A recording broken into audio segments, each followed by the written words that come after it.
ఈ రోజు వార్తల్లో ముఖ్యాంశాలు. విజయనగరం తెలుగుదేశం పార్టీ ఆఫీస్ అశోక్ బంగళాలో స్థానిక శాసనసభ్యురాలు శ్రీమతి అతిథి విజయలక్ష్మి గజపతి మీడియాతో మాట్లాడుతూ నిన్న శ్రీకాకుళం జిల్లా కాశీబుగ్గలో ఏకాదశి సందర్భంగా వెంకటేశ్వర స్వామి ఆలయంలో దైవ దర్శన సమయంలో భక్తుల రద్దీ అధికంగా రావడం వల్ల కిసలాట జరిగిందని, ఈ ఘటనలో 9 మంది ప్రాణాలు కోల్పోయారని తీవ్ర దిగ్భ్రాంతిని వ్యక్తం చేశారు. భవిష్యత్తులో ఇలాంటి సంఘటనలు పునరావృతం కాకుండా ప్రైవేట్ టెంపుల్స్ యాజమాన్యం తగు జాగ్రత్తలు తీసుకోవాలని సూచించారు. కూటమి ప్రభుత్వం చంద్రబాబు నాయుడు గారు, నారా లోకేష్ తక్షణమే స్పందించి చనిపోయిన కుటుంబాలకి, గాయపడిన వారికి తక్షణ సహాయం, మెరుగైన వైద్యం అందించారని అన్నారు. ప్రభుత్వం కేబినెట్ సమావేశంలో చర్చించి ఇలాంటివి మరలా జరగకుండా తగు జాగ్రత్తలు తీసుకుంటుందని అన్నారు.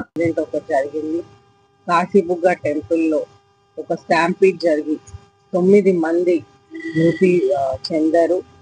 అయితే అక్కడ కొద్దిగా ఒక ప్రైవేట్ టెంపుల్ అది. అయితే అంతమంది క్రౌడ్ అనేది వాళ్ళ ప్రిపేర్డ్ లేరు. అంత క్రౌడ్ కి వాళ్ళ ఎక్స్పెక్టేషన్ కూడా లేదనమాట. నిన్న ఏకాదశి అవటం వలన వాళ్ళు ఎక్కడైతే ఒక మనిషిని ఎక్స్పెక్ట్ చేశారో 10 మంది వచ్చారు. సో వాళ్ళు అబ్సల్యూట్ గా ప్రిపేర్డ్ లేరు దీనికోసం. అది ఒకటి. ప్లస్ వాళ్ళు ప్రైవేట్ టెంపుల్ వాళ్ళు అధికారులు కూడా తెలియపరచలేదు అనమాట. ఇంత క్రౌడ్ ని ఎక్స్పెక్ట్ చేస్తున్నాం, ఇంతమంది వస్తారని వాళ్ళు తెలియపరచలేదు.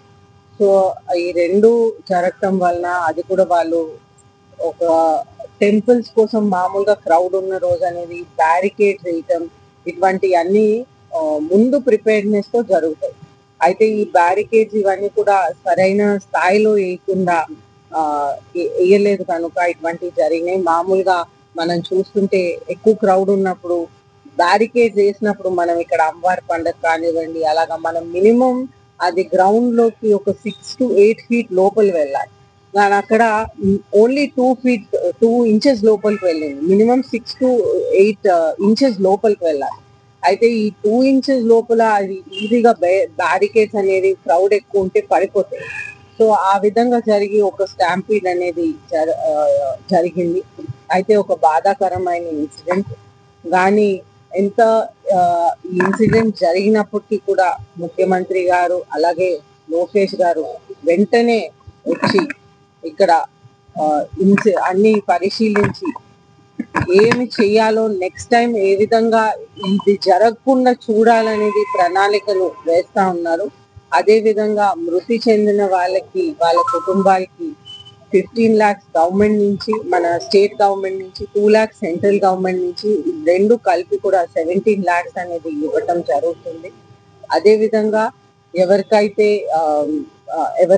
ఎఫెక్టెడ్ పీపుల్ అంటే వాళ్ళకి దెబ్బలు తగిలి హాస్పిటలైజ్ అయ్యి ఇటువంటి జరిగిన వాళ్ళకు కూడా 3 లక్షలు స్టేట్ గవర్నమెంట్ నుంచి, 50,000 సెంట్రల్ గవర్నమెంట్ నుంచి, రెండు కలిపి కూడా 3,50,000 3,50,000 అనేది అనౌన్స్మెంట్ చేశారు.